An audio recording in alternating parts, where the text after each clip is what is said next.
New tonight, popular ride-sharing companies Uber and Lyft are trying to revive their relationship with the city of Austin. The companies said goodbye in May after the vote to change fingerprint requirements for drivers did not go their way. According to city council members, they sent senior staffers to a meeting with Uber's new public affairs representative. One council member said it was just a meet and greet, but we have also learned Lyft representatives set up a meeting for next Monday.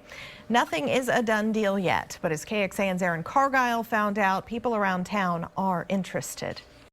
Robert and Shannon, we hit downtown Austin tonight with this fresh news. The reactions were mixed depending on who you ask. This couple is visiting from Phoenix, so when they landed in Austin, they pulled out their phone at the airport, went to open the Uber app, and got the message there was no service in Austin. They're not familiar with the other ride-sharing services that have since moved into the city, so they've been doing a lot of walking, which they say is good for their health, but not so fun in the rain. When I told them Uber is opening the dialogue again about coming back, this was their response. That they need to continue trying. It's something where it's just kind of tremendous the difference it makes using an app like Uber to calling a cab. It's just 9-day difference. So I feel trapped. Yeah, without really. one. So it's finally. And speaking of cabs, I talked to a couple of taxi drivers tonight who've been parked along this curb next to a hotel.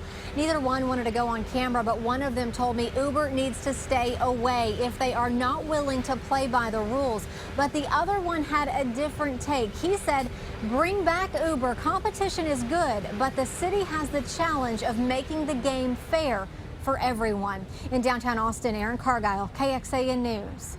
And we wondered how this scenario has played out in other cities. In San Antonio, both companies left that city because of an ordinance that went into effect in April of last year.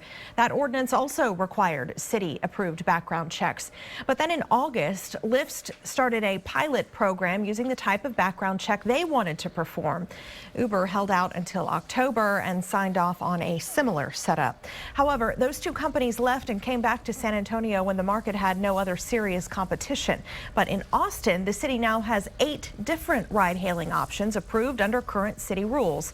Whether or not these organizations would pose a significant challenge to Uber or Lyft in Austin is still unclear. One option, Arcade City, started as a Facebook group made up of former Uber and Lyft drivers. Leaders of that organization say they are in the process of making sure they're operating with complete city approval.